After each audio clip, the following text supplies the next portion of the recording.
आज हम लोग पढ़ने जा रहे हैं कैलकुलस। कैलकुलस का हिंदी है कलन। बेसिकली हम लोग पहले जानेंगे बेसिक चीज़ें, जैसे कैलकुलस होता क्या है, कैलकुलस में हम लोग क्या क्या टॉपिक्स पढ़ते हैं। तो सबसे पहले जानते हैं कैलकुलस। तो कैलकुलस होता क्या है? कैलकुलस में हम लोग बेसिकली पढ़ते हैं किसी भी चेंज के बारे में, मतलब जैसे हम लोग कैसा चेंज हो रहा है, हमेशा हम लोग इसमें चेंज के साथ डील करते हैं। कैलकुलस में हम लोग हमेशा चेंज के साथ डील करते हैं मतलब उसके बारे में हम लोग पढ़ते हैं। तो इसमें चेंज कैसा, मतलब कि जैसे कोई भी समीकरण है, चाहे कोई भी इक्वेशन है, उसमें कैसा चेंज हो रहा है, क्यों हो रहा है और किस टाइप का चेंजिंग हो रहा है, उस सब हम लोग कैलकुलस में पढ़ते हैं। तो अब हम लोग आते हैं मेन टॉपिक पर कैलकुलस के अंदर। जैसे कैलकुलस में और क्या क्या है। कैलकुलस में बेसिकली मेन दो टॉपिक है। पहला है हमारा डेरिवेटिव मतलब अवकलज, डेरिवेटिव अवकलज। और दूसरा है हमारा इंटीग्रल मतलब समाकलित। ये कैलकुलस में हमारा दो बेसिक टॉपिक है, डेरिवेटिव और इंटीग्रल। तो डेरिवेटिव और इंटीग्रल से पढ़ने से पहले हम लोग थोड़ा सा लिमिट के बारे में जान लेते हैं कि लिमिट क्या होती है। तो हम लोग थोड़ा बेसिक लिमिट को जान जाते हैं कि लिमिट होता क्या है। लिमिट मतलब सीमा, चीज़ की सीमा। तो ये लिमिट आया क्यों, लिमिट का यूज क्यों करते हैं, लिमिट का यूज हम लोग इक्वेशन में कैसे करते हैं, इसका थोड़ा सा बेसिक हम लोग जान लेते हैं कि लिमिट। जैसे हम लोग पहले पढ़ लेते हैं फंक्शन ऑफ लिमिट। पहले हम थोड़ा सा बेसिक देख लेते हैं फंक्शन ऑफ लिमिट। तो फंक्शन ऑफ लिमिट में हम लोग एक एग्जांपल लेते हैं, जैसे सिंपल सा समझने के लिए हम लोग एक एग्जांपल लेते हैं। जैसे कोई फंक्शन है एफ एक्स, हमारा कोई फंक्शन है एफ एक्स दिया है, F X equal to X square plus 3। ये हमारा कोई फंक्शन दिया हुआ है और इसमें बोल रहा है कि एक्स इक्वल टू 2 पर इसका वैल्यू फाइंड करिए, तो हम लोग कैसे फाइंड करेंगे, सिंपल सा जानते हैं, देख लेते हैं एक बार और कि x इक्वल टू 2 पर हम इसको वैल्यू फाइंड करेंगे। तो जहाँ जहाँ x है वहाँ हम 2 पुट कर देंगे।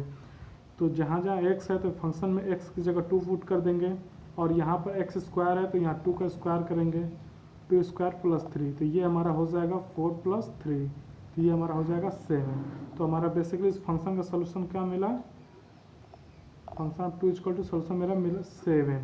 और इसी तरह अगर हम x इक्वल टू 3 पर इस फंक्शन का सोल्यूशन देखें, x इक्वल टू 3 पर इस फंक्शन का हम लोग सोल्यूशन देखें तो क्या मिलेगा मेरा 3 square plus 3 equal to 9 plus 3 equal to 12। तो जनरली हम लोग देख रहे हैं कि हम लोगों का फंक्शन का सोल्यूशन ईजिली मिल जा रहा है, ठीक। तो ऐसे जगह पर हम लोग लिमिट का यूज बहुत कम करते हैं। जनरली हम लोग लिमिट का यूज कहाँ करते हैं वो हम देखते हैं आगे। जैसे अब कोई दूसरा हम लोग इक्वेशन लेते हैं, जैसे लिमिट का यूज हम लोग वहाँ करते हैं, जैसे ये हमारा जो है एक डिफाइंड आंसर है, मतलब डिफाइंड है 7, 12 चाहे जो भी आएगा 1, मतलब जो भी हमारा इस तरह के फंक्शन दिए रहेंगे उसमें जो भी हमारा आंसर आएगा वो डिफाइन आएगा। तो हम लोग लिमिट का प्रयोग कहाँ करते हैं, जैसे हम दूसरा एक एग्जाम्पल लेते हैं, सेकेंड एग्जाम्पल लेते हैं। कोई function F X equal to X square minus 1 divided X minus 1, और ये बोल रहा है कि इसका वैल्यू x इक्वल टू 1 पर फाइंड कीजिए। ये बोल रहा है कि कोई फंक्शन है F X equal to X square minus 1 divided by X minus 1, और ये बोल रहा है कि इस फंक्शन का x इक्वल टू 1 पर इसका वैल्यू फाइंड कीजिए। तो अब इसका वैल्यू हम लोग सिंपल से जैसे ऊपर की अगर वैसे करेंगे तो सिंपल से अगर x इक्वल टू 1 यहाँ पुट कर रहे हैं तो हमारा हो जाएगा f1, और ये हो जाएगा 1 का square minus 1 divided by 1 minus 1। Simple से हम लोग बस कुछ किए नहीं है, बस 1 x की जगह पुट कर दिए हैं। तो यहाँ से हम देखेंगे तो ऊपर भी 0 हो जाएगा और नीचे भी 0 हो जाएगा, मतलब जो हमारा ये फंक्शन का वैल्यू अगर x इक्वल टू 1 पुट करें तो ये 0/0 हो जा रहा है। तो इसको हम लोग बोलते हैं अनडिफाइंड। मतलब जो हमारा फंक्शन हम लोग देखें अभी कि इस फंक्शन पर हम x इक्वल टू 1 पुट किए तो जो हमारा आंसर आ रहा है वो अनडिफाइंड आ रहा है, कोई आंसर आ ही नहीं रहा है, तो अनडिफाइंड है। तो इस टाइप के क्वेश्चन के लिए हम लोग लिमिट का प्रयोग करते हैं। तो लिमिट को पहले हम लोग समझते हैं कि लिमिट का प्रयोग कैसे करते हैं। जैसे कोई हम लोग मतलब इसको समझने के लिए जैसे हम देख रहे हैं कि x=1 पर हमारा फंक्शन जो अनडिफाइंड हो रहा है, तो सपोज दैट एक हम ऐसे कॉलम बनाते हैं, बस हम लोग लिमिट को समझने के लिए।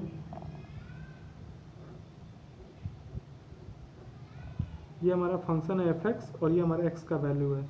अब हम लोग यहाँ देख रहे हैं कि हमारा x=1 पर जो हमारा फंक्शन है वो अनडिफाइंड हो जा रहा है। तो हम लोग x का वैल्यू वन लेने पर इतना मतलब अनडिफाइंड हो जा रहा है, तो हम लोग x का वैल्यू या तो 1 से थोड़ा सा कम लेंगे या तो उससे थोड़ा सा ज़्यादा। तो सपोज जैसे हम यहाँ मान रहे हैं 0.99 x का वैल्यू, और यहाँ हम ले रहे हैं 0.8, यहाँ 0.7। अब यहाँ पर जैसे हम लोग जैसे यहाँ पर एक सिंपल सा ग्राफ बनाया जाए x=1, ये x=1 पर हमारा अनडिफाइंड है। तो लेफ्ट हैंड साइड में हम x 1 से छोटा वैल्यू ले लिए और राइट हैंड साइड में हम x से थोड़ा बड़ा वैल्यू ले लेते हैं। तो 1 से थोड़ा बड़ा वैल्यू लेते हैं, 1 से थोड़ा छोटा लिए, 1 से थोड़ा बड़ा ले लेते हैं। तो 1.01 और 1.1। तो हम लोग सारे पर्टिकुलर वैल्यू पर, क्योंकि हमारा x=1 पर हमारा जो है अनडिफाइंड आ गया है, तो हम सारे पर्टिकुलर वैल्यू पर अगर x= के सारे पर्टिकुलर वैल्यू के इस फंक्शन का वैल्यू चेक करेंगे तो 0 नहीं है, समथिंग कुछ आएगा। तो ऐसे ही हम लोग चेक करेंगे 0.99 पर, तो इसका जो वैल्यू है वो 2 के बिल्कुल करीब आएगा। 2 नहीं, 2 के बिल्कुल करीब आएगा, जिसको हम लोग 2 लिख लेंगे। तो अब इसका मतलब क्या हुआ? इसका मतलब ये हुआ कि ये बोल रहा है कि लिमिट अगर x जो है मतलब जो x का मान है 1 के बिल्कुल करीब जा रहा है, जो लिमिट x का मान है वो 1 के बिल्कुल करीब जा रहा है, तो हमारा फंक्शन का वैल्यू जो है वो 2 आ रहा है। इसमें थोड़ा ध्यान देना है कि जो ये LIM लिखे हैं इसको हम लोग लिमिट पढ़ते हैं और इसको पढ़ते हैं x→1, और ये x→1 का मतलब है कि जो हमारा x है वो 1 की तरफ अग्रसर है, मतलब 1 नहीं है लेकिन 1 के बिल्कुल पास है। जैसे हम लोग 1 नहीं लिए, यहाँ पर 0.99 लिए, जो 1 के बिल्कुल पास है, तो वही बोल रहा है कि जो x का वैल्यू 1 के बिल्कुल पास है उस पर हमारा जो है f(x) का वैल्यू जो है 2 आ रहा है फंक्शन का। तो इसलिए हम लोग यहाँ लिमिट का यूज करते हैं ऐसे इक्वेशन को सॉल्व करने के लिए। यहाँ पर हम लोग लिमिट का यूज करते हैं। इसको पढ़ते कैसे हैं? LIM लिमिट x→1, और ये हमारा फंक्शन है f(x) और इसका जो वैल्यू है वो है 2। जैसे हम लोग देखें कि लिमिट x→1 f(x)=2, तो जो हमारा फंक्शन था उसको हम लोग सिंपल सा लिख देते हैं, इसको थोड़ा सा और क्लियरिफाई कर देते हैं। लिमिट x→1, जो हमारा फंक्शन f(x) था, f(x) क्या था हमारा function? x² - 1 divided by x - 1, x² - 1 divided x - 1 = 2। ये हमारा सोल्यूशन मिल गया लिमिट का। इस तरह हम लोग लिमिट का सोल्यूशन करते हैं, और बहुत से मेथड है लिमिट के क्वेश्चन को सॉल्व करने के लिए, उसको नेक्स्ट देखेंगे। लेकिन इसको हम लोग देखते हैं मतलब लिमिट का यूज कैसे करते हैं, क्यों लिमिट का यूज करते हैं, ये हम लोग बताएं कि कैसे होता है। अब हम लोग देखते हैं डेरिवेटिव होता क्या है? डेरिवेटिव का हिंदी है अवकलज। अब इसको हम लोग समझते हैं कि ये होता क्या है। तो डेरिवेटिव का मतलब है कि कोई चीज़ कितनी तेज़ी से चेंज कर रही है, मतलब कि कोई चीज़ मतलब चेंज कर रही है कितनी तेज़ी से।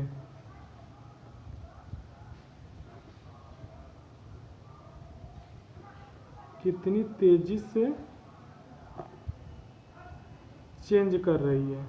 सिंपल सा हम लोग प्रैक्टिकली भाषा में मैथमेटिकली इसका डिफिनीशन हम लोग बाद में देखेंगे। पहले हम लोग इसको प्रैक्टिकली थोड़ा देख लेते हैं कि डेरिवेटिव होता क्या है। डेरिवेटिव होता है कि जो कितनी तेज़ी से और कितना चेंज कर रही है। तो कैसे होता है इसको हम लोग समझते हैं। अगर जहाँ पर चेंज हो रहा है मतलब चेंज हो रहा है, तो वहाँ पर रेट ऑफ चेंज आएगा। रेट ऑफ चेंज मतलब कि किस दर से वो चेंज हो रही है, ये आएगा। कि हम लोग देखेंगे डेरिवेटिव में मतलब कोई चीज़ चेंज हो रही है तो किस दर से चेंज हो रही है, किसके सापेक्ष चेंज हो रही है, किसकी कंपेयर में चेंज हो रही है, ये हम लोग देखेंगे। तो रेट ऑफ चेंज देखेंगे। रेट ऑफ चेंज में हमारा 2 टॉपिक आता है,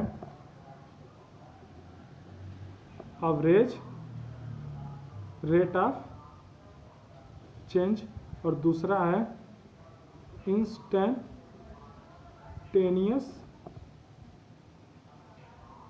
रेट ऑफ चेंज।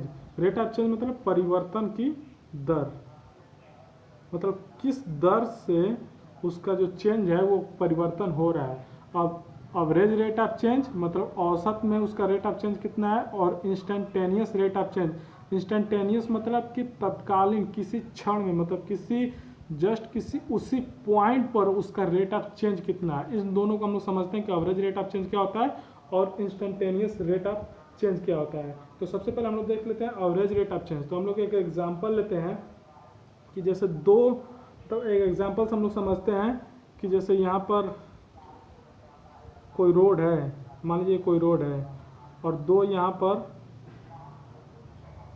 कार है या गाड़ी कुछ भी है, जो दोनों मतलब एक ही साइड चल रही है। तो अब इन दोनों को हम लोग अगर सिंपल से ये बोलेंगे कि ये कितनी फास्ट चल रही है या मतलब कितनी फास्ट चल रही है, तो हम लोग मतलब ऐसे नहीं बता सकते हैं जब तक हम किसी के कंपेयर न करें। बिना कंपेयर के कोई चेंज हम लोग बता नहीं सकते कि इस कार में कितना मतलब इसके स्पीड में चेंज हो रहा है, जब तक इससे हम लोग कंपेयर ना करें दूसरे कार से। तो हम लोग एवरेज रेट ऑफ चेंज के लिए एवरेज रेट ऑफ चेंज के लिए हमको दो चीज़ें इंपॉर्टेंट है। पहला कि जब ये क्या होगा कि जब ये चेंज करेगा, मतलब कि इसके कंपेयर में ये चेंज होगा, या तो ये इधर आगे जाएगा या तो ये मतलब इससे पीछे हो जाएगा, यही होगा। तो पहला क्या होगा कि एवरेज रेट ऑफ चेंज के लिए ये चेंज होगा, और दूसरा क्या है किसी की रिस्पेक्ट में ये चेंज होगा। जैसे ये जो है, अब ऐसे तो केवल अगर एक गाड़ी जा रही है तो ये तो अब सीधे जा रही है, तो न तो किसी से आगे हो रही है न तो किसी से पीछे हो रही है। किसी से आगे पीछे होने के लिए दूसरा होना जरूरी है और उससे उसका कंपेयर होना जरूरी है। जब उससे कंपेयर करेंगे तभी पता चलेगा कि ये दूसरा इससे कितना आगे है। तो दूसरे में हमको क्या पता चला कि कंपेयर हमको चाहिए विथ रिस्पेक्ट टू, मतलब विथ रिस्पेक्ट दूसरे के, पहले के रिस्पेक्ट में दूसरे का हमको कंपेयर चाहिए। तो हम लोग दो चीज़ देख लिए कि मतलब एवरेज रेट ऑफ चेंज के लिए हमको क्या चाहिए, चेंज चाहिए, और चेंज किसी के कंपेयर में चाहिए, किसी के रिस्पेक्ट में हमको चेंज चाहिए। तो जब ये दो चीज़ मिलते हैं तो हमको एक रिलेशन मिलता है इन दोनों के बीच में। इन दोनों के रिलेशन से देखें delta 1 by delta 2, delta 1 by delta 2 का मतलब ये हुआ कि जो पहला है वो दूसरे के रिस्पेक्ट में कैसे चेंज हो रहा है, मतलब जो पहला है वो दूसरे के रिस्पेक्ट में कैसे चेंज हो रहा है। तो इसको हम बोलेंगे रेट ऑफ चेंज, इसको हम पूरा को बोलेंगे एवरेज रेट ऑफ चेंज। अब हम लोग दूसरा देखते हैं इंस्टेंटेनियस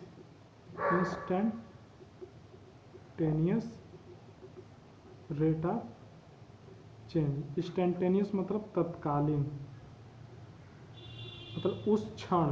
तो एक हम लोग इसको एग्जांपल से समझते हैं कि जैसे यहाँ पर कोई पत्थर है और कोई यहाँ से कार आ रही है स्पीड से, और यहाँ से यहाँ पर आके इसे टकरा जाती है, और यहाँ पर आके इसे टकरा जाती है। तो अगर हम लोग को ये पता करना है कि उस टाइम जो भी एक्सीडेंट हुआ हो उस किस वजह, मतलब कितनी स्पीड से हुआ है, यहाँ पर जो है किस स्पीड से हुआ है, जिसे मतलब जो भी गाड़ी टूटी है या ड्राइवर को चोट आया है वो किस स्पीड की वजह से हुआ है। तो हम लोग एवरेज स्पीड तो एक एवरेज स्पीड तो नहीं बोल सकते। मान लो कार की स्पीड, कार की average speed 40 kilometre per hour है, कार की average speed 40 kilometre per hour है, मतलब कार 40 किलोमीटर पर आवर की स्पीड से आ रही है, उसका एवरेज स्पीड है। और यहाँ जो टकराई, जो भी गाड़ी में जो भी टूटा, जो भी ड्राइवर को चोट आया, वो किस स्पीड की वजह से आई।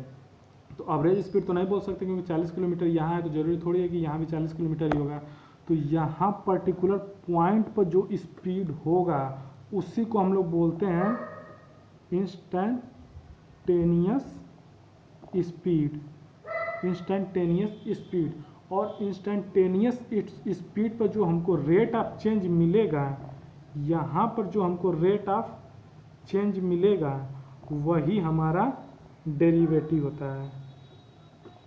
सिंपल सा हम लोग समझें कि इंस्टेंटेनियस स्पीड पे जो हमारा रेट ऑफ चेंज मिलेगा वही हमारा डेरिवेटिव होता है। ठीक, तो अब इसको थोड़ा सा हम लोग कैलकुलेशन के थ्रू समझ लेते हैं कि कैसे होता है। जैसे हम लोग सिंपल सा स्पीड का फार्मूला क्या जानते हैं, डिस्टेंस ओवर टाइम। ठीक, change in distance over time. ठीक, तो अब हम लोग तो हम लोग डिस्टेंस का स्पीड का फार्मूला जानते हैं, डिस्टेंस ओवर टाइम। और एक बात हम लोग ध्यान दिए होंगे कि एवरेज स्पीड, एवरेज निकालने के लिए, एवरेज रेट ऑफ चेंज निकालने के लिए या एवरेज स्पीड निकालने के लिए हमको हमेशा 2 पॉइंट चाहिए। जैसे हम लोग को एवरेज स्पीड निकालनी है तो हमको यहाँ पर एक पता होना चाहिए, यहाँ पर यहाँ पॉइंट और ये पॉइंट, दो हमको पॉइंट पता होगा तो हम इन दोनों के बीच का एवरेज निकाल सकते हैं। ठीक, ये बात हमको ध्यान देना होगी, एवरेज के लिए हमेशा 2 पॉइंट चाहिए। और अगर हम लोग इंस्टेंटेनियस निकाल रहे हैं तो हमको केवल एक ही पॉइंट पता है, दूसरा पॉइंट हमको पता नहीं है। कि दूसरा पॉइंट हमको पता नहीं है, अगर दूसरा पॉइंट पता रहता तो हम लोग एवरेज स्पीड निकाल लेते। तो इसके लिए हम लोग क्या करते हैं कि जैसे हम लोग हमको बस एक पॉइंट पता है तो हम लोग मान लेते हैं, हम लोग मान रहे हैं बस समझने के लिए कि t = 5 सेकेंड पर, t = 5 सेकेंड पर ये गाड़ी जो है पत्थर से टकरा गई। ठीक है, तो अब यहाँ पर हमारा इंस्टेंटेनियस स्पीड और वहाँ पर रेट ऑफ चेंज क्या होगा, जो हमारा डेरिवेटिव होता है, तो उसको हम लोग देखेंगे कैसे होता है। तो ये रूल बोलता है कि अगर t = 5 सेकेंड, कोई भी 5 सेकेंड 7 सेकेंड कुछ भी हम लोग मान सकते हैं। तो अगर t = 5 सेकेंड हम मान रहे हैं तो ये पहला स्टेप अगर हम मान रहे हैं तो दूसरा स्टेप बोलता है कि दूसरा पॉइंट जो है इस 5 के बिल्कुल पास होना चाहिए। पास हम लोग एज्यूम कर सकते हैं, जैसे एज्यूम मतलब कि अगर ये 5 है तो उसको हम लोग 4.99 मान सकते हैं, 4.98 मान सकते हैं, या 5.01 मान सकते हैं, या 5.001 मान सकते हैं, कुछ भी हम लोग मान सकते हैं। ठीक, तो लेट एज्यूम हम मान रहे हैं कि इसका जो नियरेस्ट पॉइंट हम मान रहे हैं 4.999। ठीक, तो इसका जो चेंज इन टाइम होगा, चेंज इन टाइम अगर इसका हम निकालें तो 5 - 4.999 तो हमारा क्या आएगा 0.001, 0.001। ठीक, हमारा आ गया चेंज इन टाइम। ठीक, अब हम स्मॉल इंटरवल के लिए, मतलब कि जैसे 5 सेकेंड हुआ और हम दूसरा पॉइंट माने 4.999 सेकेंड, इन दोनों के बीच की स्मॉल इंटरवल के लिए हम लोग निकालें एवरेज स्पीड। इन दोनों के स्मॉल इंटरवल के लिए हम लोग एवरेज निकालें, एवरेज स्पीड निकालें इन दोनों के स्मॉल इंटरवल के लिए, एवरेज स्पीड निकालें स्मॉल इंटरवल के लिए। तो हमारा हो जाता है distance over change in time. तो चेंज इन टाइम, डिस्टेंस मान लीजिए कि यहाँ से यहाँ कवर किया हमारा 200 किलोमीटर। लेट एज्यूम हम करें कि हमारा जो कार यहाँ से यहाँ चली, पत्थर से आके टकराई, वो 200 किलोमीटर चली है। ठीक, और चेंज इन टाइम जो हमारा है वो 0.001 है। अब इसको हम लोग लिख कैसे सकते हैं कि हम बोले एवरेज स्पीड निकाल रहे हैं हम स्मॉल इंटरवल के लिए। स्मॉल इंटरवल मतलब जो जीरो के, स्मॉल इंटरवल मतलब ये है कि जो जीरो के बिल्कुल पास है लेकिन जीरो नहीं है। तो इसको लिखेंगे कैसे, limit delta T tends to 0, और ये हमारा हो जाएगा डिस्टेंस ओवर टाइम, मतलब ये change in distance by change in time. तो limit delta tends to 0 delta D by delta T. इस चीज़ को हम ऐसे लिख सकते हैं इंस्टेंटेनियस रेट ऑफ चेंज को, मतलब limit delta tends to 0 delta D by time. इसका मतलब क्या हुआ, जो मेरा ये डेल्टा डी मतलब चेंज इन डिस्टेंस, ये है हमारा चेंज इन डिस्टेंस, और डेल्टा टी हमारा है चेंज इन टाइम। ठीक, तो ये बोला है किसी स्मॉल इंटरवल, स्मॉल इंटरवल मतलब कि जो 5 है और 4.99 इसके बीच में जो हमारा स्मॉल इंटरवल है ये 0.001 है। 0.001 में भी जो कार है उसमें भी कुछ न कुछ स्पीड रहा होगा, तो उस स्मॉल इंटरवल पर हम लोग निकाल रहे हैं रेट ऑफ चेंज, तो वो हमारा होगा इंस्टेंटेनियस रेट ऑफ चेंज। ये हमारा हो जाएगा इंस्टेंटेनियस रेट ऑफ चेंज, और इसी को हम लोग बोलते हैं डेरिवेटिव। यही है हम लोगों का डेरिवेटिव। ठीक, अब इसको हम लोग लिख सकते हैं ऐसे, डेरिवेटिव को dy बाई डी एक्स, और इसको पढ़ते कैसे हैं dy बाई डी एक्स, मतलब y का डेरिवेटिव x के रिस्पेक्ट में, y का derivative with respect to x के रिस्पेक्ट में y का डेरिवेटिव हो रहा है।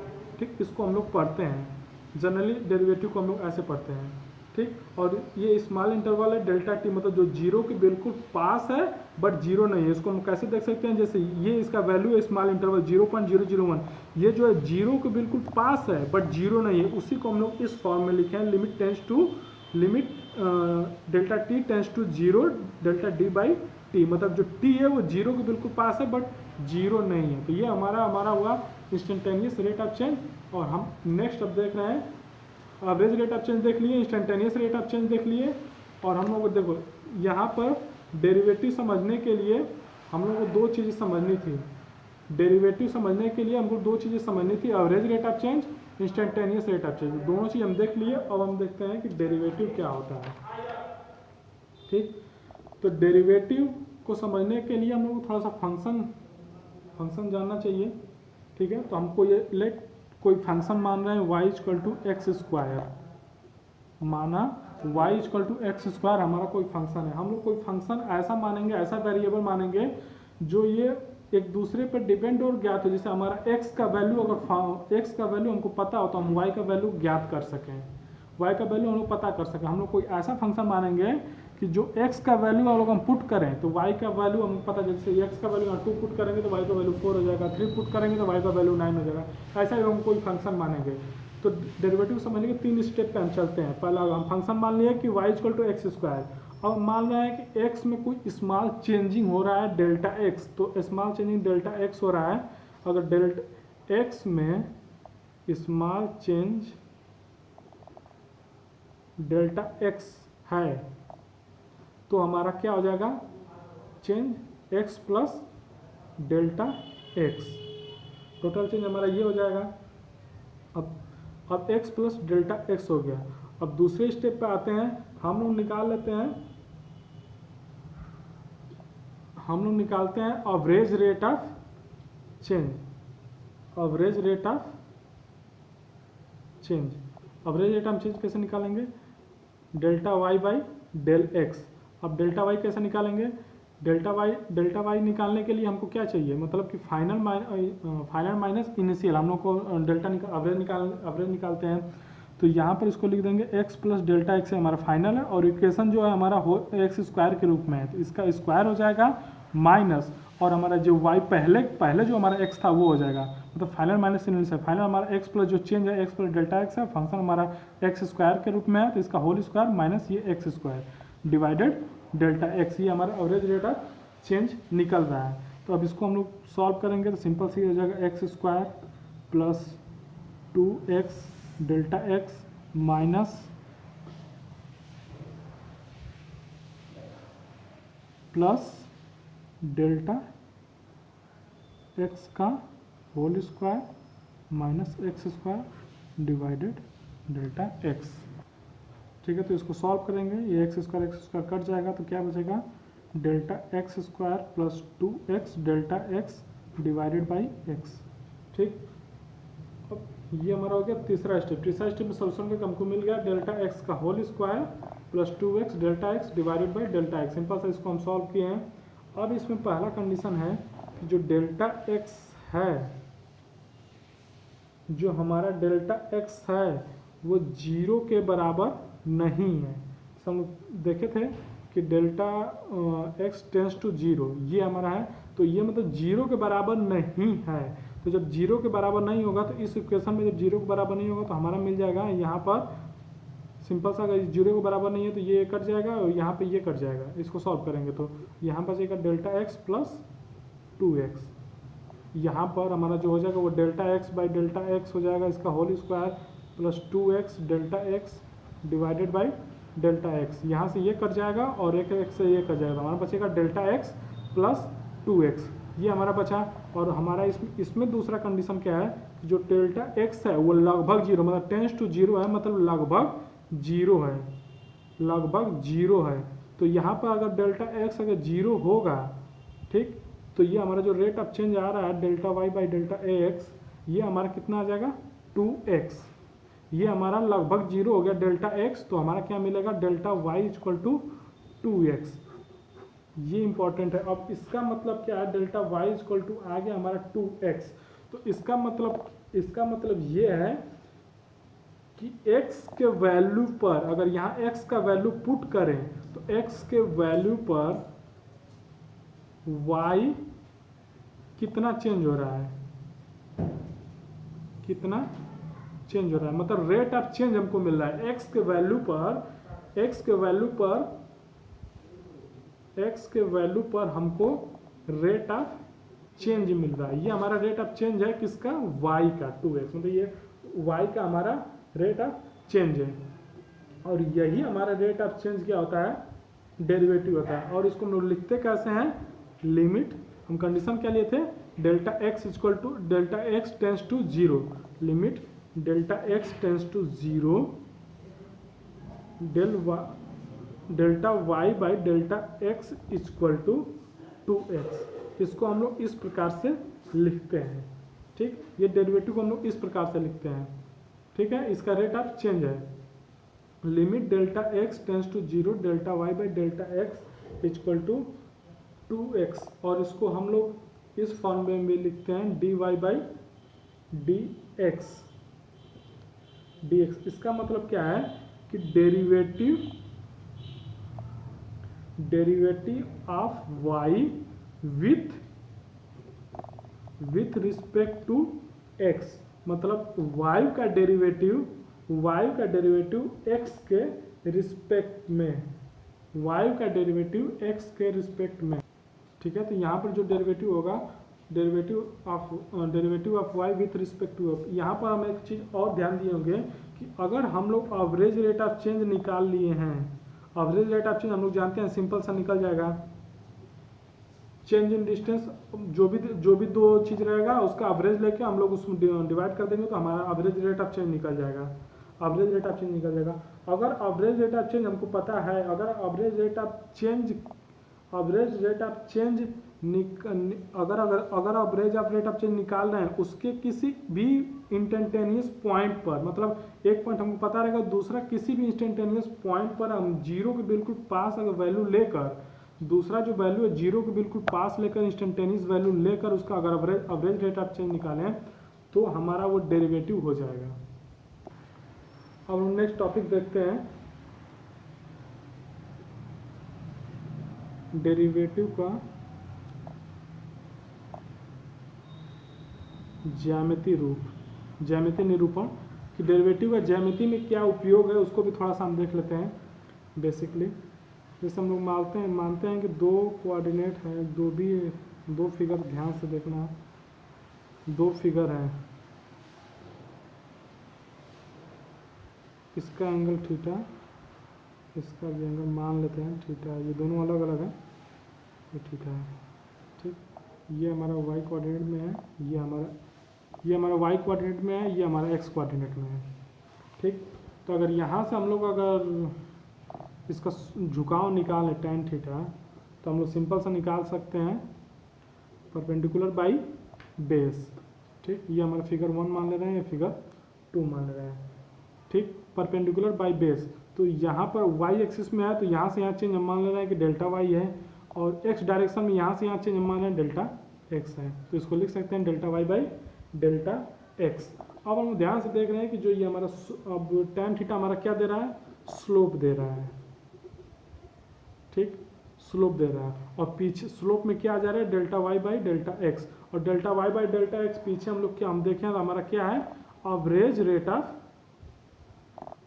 Change, average rate of change, मतलब हमारा क्या है, जो स्लोप है वो हमारा एवरेज रेट ऑफ चेंज होता है, एवरेज रेट ऑफ चेंज होता है किसी स्ट्रेट लाइन पर, किसी स्ट्रेट लाइन पर जो हमारा एवरेज रेट ऑफ चेंज होता है वो हमारा स्लोप होता है। ये हमारा जो स्लोप होता है, जो ये हमारा स्लोप है वही एवरेज रेट ऑफ चेंज होगा किसी स्ट्रेट लाइन पर। कंडीशन क्या रहेगी कि कोई स्ट्रेट लाइन होना चाहिए, जैसे अगर ये दो पॉइंट है, ये यहाँ पॉइंट है, यहाँ पॉइंट है, इन दोनों पॉइंट के बीच का जो स्लोप है थीटा, यही हमारा क्या है, एवरेज रेट ऑफ चेंज है, और यही मेरा ये हमारा एवरेज रेट ऑफ चेंज है, दोनों पॉइंट के बीच का जो स्लोप है वो हमारा एवरेज रेट ऑफ चेंज है। अब अगर हम दूसरा कोई अगर ग्राफ लेते हैं जिसमें स्ट्रेट लाइन न होकर कोई कर्व है, ठीक है, स्ट्रेट लाइन न होकर कोई कर्व है, अगर इसका हम लोग को स्लोप निकालना हो या एवरेज रेट ऑफ चेंज निकालना हो तो कैसे निकालेंगे? क्योंकि एवरेज रेट ऑफ चेंज निकालने के लिए हमको 2 पॉइंट चाहिए, ठीक, और यहाँ पर 2 पॉइंट है नहीं क्योंकि ये कर्व है, ये एक कर्व है। तो हम अगर 2 पॉइंट यहाँ मान लेते हैं, कोई यहाँ एक पॉइंट मान लेते हैं ए और यहाँ पॉइंट मान लेते हैं बी और यहाँ पॉइंट मान लेते हैं सी। तो यहाँ से दोनों पर लाइन खींचें, यहाँ से कोई पॉइंट मान लें, यहाँ पर दोनों पर लाइन खींचें तो इन दो, अब 2 लाइन मिल गया कि एक स्ट्रेट लाइन मिल गया, तो यहाँ पर हम इसका स्लोप निकाल सकते हैं। मतलब हमको 2 पॉइंट मिल चुका है, ए और बी हमें जूम कर लिए हैं तो ए और बी मिल चुका है। अब इससे हम लोग क्या देखते हैं कि अगर कोई भी ऐसा कर्व है तो अगर हर जगह हम लोग पॉइंट माने और हर जगह से यहाँ लाइन ड्रॉ करें तो हर जगह का स्लोप अलग अलग निकलेगा। हर जगह का अलग अलग स्लोप निकलेगा, मतलब कि हर जगह जो है रेट ऑफ चेंज अलग होगा, ठीक। अगर हम लोग किसी भी पॉइंट पर एवरेज रेट ऑफ चेंज निकालना चाहें तो निकाल सकते हैं, किसी दो पॉइंट पर यहाँ से अगर लाइन ड्रॉ करें तो हम लोग निकाल सकते हैं। तो यहाँ पर जो होगा इसका एंगल जो है, मतलब इसका जो स्लोप है कुछ अलग होगा इसके कंपैरिजन में, इसका स्लोप कुछ अलग होगा, इसके कंपैरिजन इसका स्लोप कुछ अलग होगा।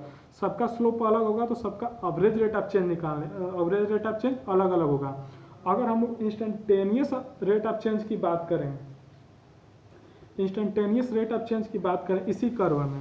इसी कर्व में अगर हम लोग इंस्टेंटेनियस रेट ऑफ चेंज की बात करें तो कैसे निकलेगा? और इंस्टेंटेनियस रेट ऑफ चेंज में हमको पता है कि इंस्टेंटेनियस रेट ऑफ चेंज में पता है कि हमको केवल एक पॉइंट पता होता है, हमको कोई एक पॉइंट पता होता है, दूसरा पॉइंट हमको पता नहीं होता। एवरेज रेट ऑफ चेंज में क्या है कि हमको दोनों पॉइंट पता होती है, तो दोनों पॉइंट के बीच का हम लोग स्लोप निकाल लेंगे तो हमारा एवरेज रेट ऑफ चेंज हो जाएगा। लेकिन इंस्टेंटेनियस रेट ऑफ चेंज में हमको 2 पॉइंट पता नहीं है, कोई एक पॉइंट पता है। जैसे यहाँ पर मान लेते हैं कि हमारा कोई ग्राफ है, केवल हमको एक पॉइंट पता है, ठीक। अगर यहाँ पर ये हमारा ए है और यहाँ बी था, अगर 2 पॉइंट हमको पता है और इसका कोऑर्डिनेट मान लेते हैं वाई एक्सिस पर y1 और इसका कोऑर्डिनेट होता है y2 बी का, और यहाँ पर है x1 तो और ये है x2, तो इसका हम लोग सिंपल सा एवरेज रेट ऑफ चेंज निकाल सकते हैं क्योंकि ए का भी कोऑर्डिनेट पता है, बी का भी कोऑर्डिनेट पता है और दोनों के बीच में दोनों की स्ट्रेट लाइन है तो इसका बीच का स्लोप निकालेंगे तो हमारा एवरेज रेट ऑफ चेंज मिल जाएगा। लेकिन इसमें अगर हमको एक पॉइंट पर हमको इंस्टेंटेनियस रेट ऑफ चेंज निकालना हो तो कैसे निकालेंगे? तो इसके लिए हम लोग क्या करेंगे कि अगर ये यहाँ पर एक पॉइंट मान रहे हैं तो जैसे पीछे हम किए थे कि इस पॉइंट के बिल्कुल पास, इस पॉइंट पर नहीं, इस पॉइंट के बिल्कुल पास, जो इस पॉइंट के बिल्कुल पास होगा उस पर वहाँ पर एक हम पॉइंट मानते हैं जो इन दोनों पॉइंट के बीच का डिस्टेंस 0 नहीं होगा लेकिन 0 के बराबर होगा, वैसा पॉइंट मानते हैं। तो हमारा दूसरा पॉइंट मान लेंगे हम लोग, जैसे पीछे हम लोग किए थे बिल्कुल इसके पास पॉइंट मानकर, तो दूसरा पॉइंट इसके बिल्कुल पास मानेंगे तो 2 पॉइंट मिल जाएगा। फिर वहाँ से हम लोग स्लोप निकाल लेंगे, जो स्लोप निकालेंगे वही हमारा इंस्टेंटेनियस रेट ऑफ चेंज होगा और वही हमारा डेरिवेटिव होगा। अब इसको यहाँ से ऐसे समझते हैं जैसे हमारा ये ए पॉइंट है और यहाँ पर एक बी पॉइंट है, ठीक। अब बी पॉइंट को हम धीरे धीरे इधर ला रहे हैं, ए के बिल्कुल पास, धीरे धीरे हम ए के बिल्कुल पास ला दिए हैं और इन दोनों के डिस्टेंस लगभग 0 है लेकिन 0 नहीं है। तो उस टाइम हम इसका स्लोप कैसे निकालेंगे? मतलब अगर स्लोप एट ए पॉइंट पर निकालें तो हमारा क्या हो जाएगा? Limit delta x tends to 0 और delta y by delta x। मतलब डेल्टा x क्या है कि ये इसका x कोऑर्डिनेट है, ये इन दोनों के बीच का जो डिस्टेंस है वो हमारा डेल्टा x है, ठीक है, और ये हमारा y है, डेल्टा y, ठीक। तो डेल्टा x जो है हमारा इन दोनों के बीच का 0 नहीं होगा लेकिन 0 के बिल्कुल पास होगा, मतलब ये दोनों पॉइंट बिल्कुल पास होंगे। तो हम क्या करेंगे? हम आराम से इसका स्लोप निकाल सकते हैं। अब इसके बिल्कुल पास होगा तो अब इन दोनों पॉइंट को अगर हम मिलाएंगे, तो कुछ ऐसी लाइन जाएगी, कुछ ऐसी लाइन के मतलब अगर एक पॉइंट से अगर कोई लाइन जाए, मतलब दूसरा पॉइंट एक पॉइंट के बिल्कुल करीब है और यहाँ से कोई लाइन जाए तो ये किसी कर्व पर ये एक टेंजेंट होगा। मतलब हम लोग जानते हैं किसी कर्व पर अगर एक पॉइंट से लाइन खींचे हैं तो उस कर्व पर हमारा वो लाइन टेंजेंट होता है। तो ये दोनों पॉइंट बिल्कुल पास है, दोनों से हम लोग एक लाइन खींचेंगे तो वो उस कर्व पर हमारा टेंजेंट होगा, ठीक है। तो हम लोग ये स्लोप निकाल लिए और ये जो स्लोप हमारा होगा वही हमारा डेरिवेटिव होगा। डेरिवेटिव मतलब हमारा अवकलज होगा, अवकलज होगा।